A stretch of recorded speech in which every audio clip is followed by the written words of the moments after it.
Sometimes the first sign something is wrong in a relationship isn't a fight. It's something much quieter. It's the first moment you say no.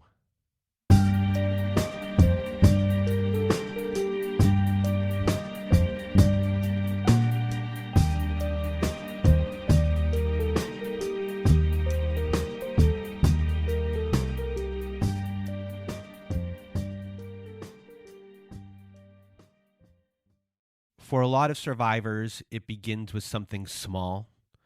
You're out later than you wanted to be. You said you needed to be home by 11. It's now past midnight. You're not sure exactly how it happened.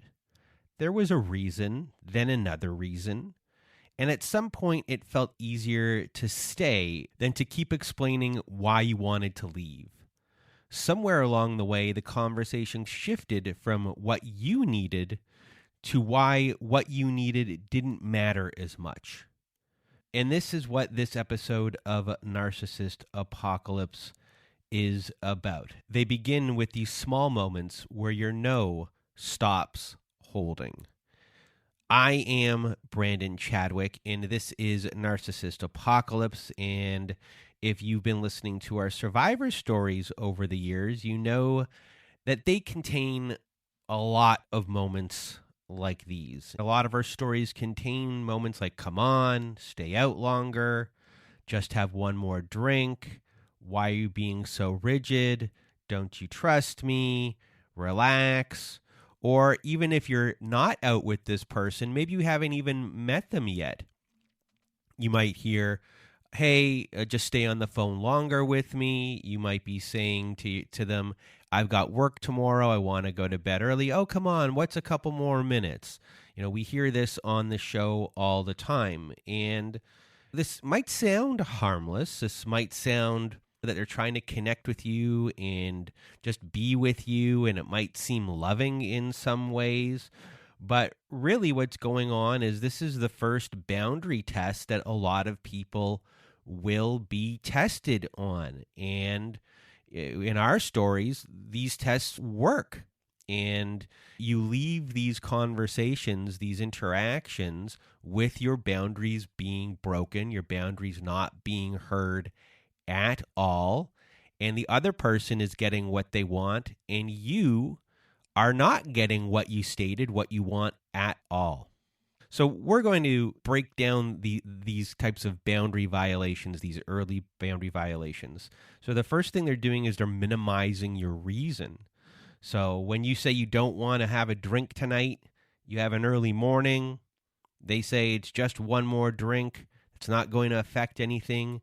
Your reason will get acknowledged just enough for it to be dismissed. So they're acknowledging it and then dismissing it. So it might sound like you're getting heard, but you're not really. And then other ones, they could be framing your boundaries as being unnecessary.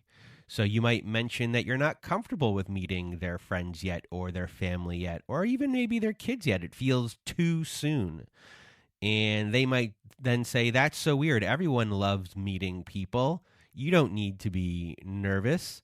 You know, the boundary doesn't get argued with directly here. It just gets treated as something that doesn't need to exist at all. It's framing this boundary as completely unnecessary. In a way, it's saying that you're overreacting. It's minimizing your feelings, and it's framing it as being unnecessary. And then there's the pressure to change your decision, which is part of this as well. So you might say you'd rather go home, or you'd rather stay in, and you'd rather get off the phone. But they might go quiet. They might sigh. They might say, fine, in a way that doesn't sound fine and doesn't mean fine. Nothing is directly said, but they're creating an emotional atmosphere that shifts in a huge way until it starts feeling a lot harder to sit in whatever is going on until you just go out. So it's kind of like guilt is being put on you here, and In a way, it feels a little bit like how a silent treatment works is, either they go quiet, they sigh, or they say fine, and I'm sure there's a bunch of other words, but they're waiting for you to jump over the boundary line. They're kind of pulling you across without you realizing it, and it's because they're creating this pressure, and it is creating a guilt for you to go along with what they're doing. So what's happened here so far in the early part of this relationship with these very, very small things, a pattern is already forming. It's a little pattern of control. And the focus is shifting away from what do you want to can I move your answer? So that is how we're framing these little boundary violations, which a lot of people don't see as boundary violations. It's until way later on that they can see what it actually is. So why do survivors of abuse go along with these things? Why didn't you just hold your boundary?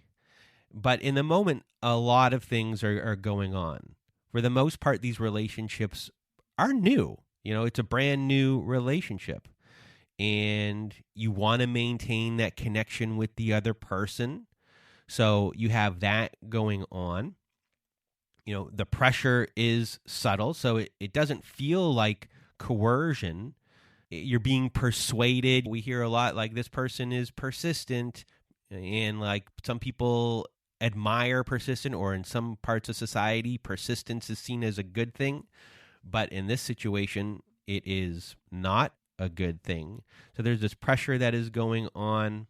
And as well, we mentioned guilt before as well can be brought into this situation. If someone says fine, if you noticeably notice, if that's two words that should be put together, that they might feel hurt or quiet on the other side, you might jump over that boundary line.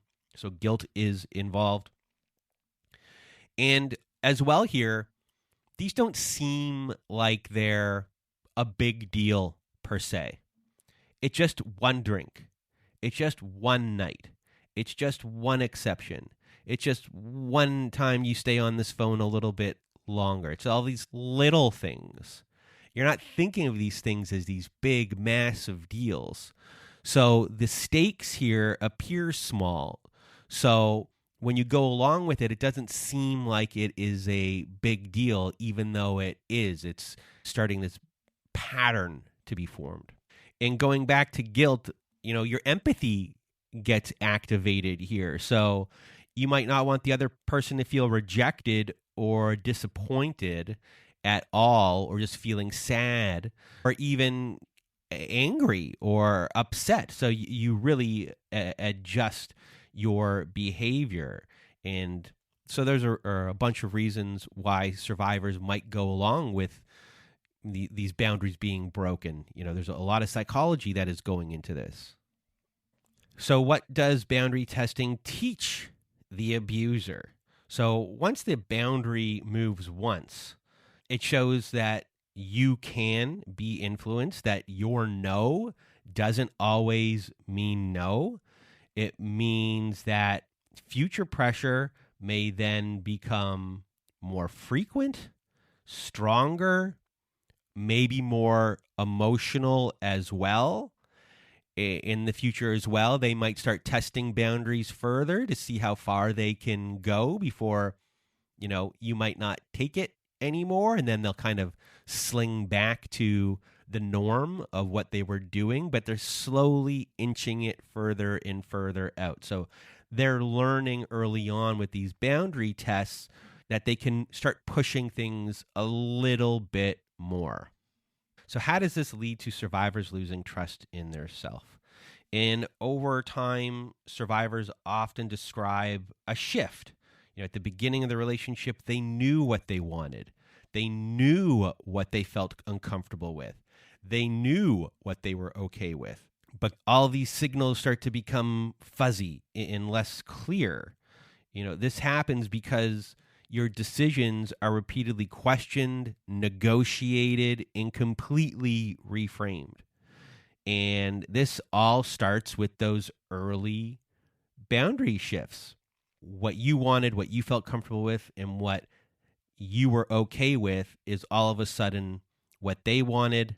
All these things now are going to be negotiated into the abuser's favor as much as they can get it as time goes on. And it all starts with those beginning shifts, those beginning boundary tests. So this is like when you're in a room with a dimmer switch light, and your internal sense of certainty is like the light in that room. And at the beginning of the relationship, the light is bright. And you can clearly see your limits, your instincts, and your feelings. But every time your boundaries are challenged, the light gets turned down slightly. It doesn't get turned off, just gets a little bit dimmer. And because it happens slowly, you adjust to the darkness. And eventually you find yourself in a place where the light is so low that you begin asking others to tell you what the room looks like. And that's what losing trust in yourself can feel like when your boundaries start to be eroded further and further and further. And it all starts with little boundary tests like the one that we were talking about today.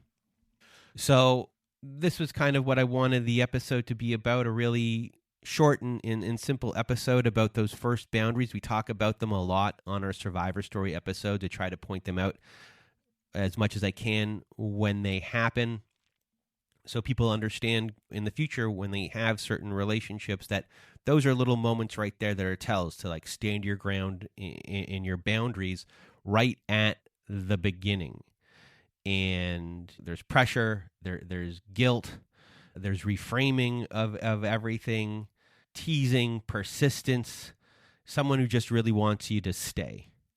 And because we don't think these stakes are big in a way, sometimes we fold and our boundaries do get violated. But each time that boundary moves, the abuser will learn something. And then they can start stretching things. And once they start stretching things, that's when your self-trust can start getting eroded further and further and further. You know, with that analogy there with the light, your light is getting dimmer and dimmer and dimmer, and then you really start to need help to figure out what is in the room. And it starts off with those really small things at the beginning. And if this feels like this happened to you, you are not alone. And for those of you who are going to be starting new relationships, you know, this is something to look out for and be conscious of going forward. So I hope you enjoyed our short little episode about these little first boundary tests at the beginning of the relationship. And if you want to be a guest on our Survivor Story episodes, please go to our website at narcissistapocalypse.com. Click on our guest form button at the top of the page. There you can read all of our instructions. And if you also want our newsletter, which has a workbook for every Survivor Story episode, you can also go to narcissistapocalypse.com and sign up to our newsletter there. It's a great newsletter. People find it useful. And then we also have a support group. So if you want to join our support group, go to narcissistapocalypse.com, click on the support group button at the top of the page. You can join our support group. A lot of great people on there. We have Zoom meetings every Wednesday night, Thursday afternoons, and Saturday nights. So join our support group today. And that is it for today's episode. And I hope you have a good night.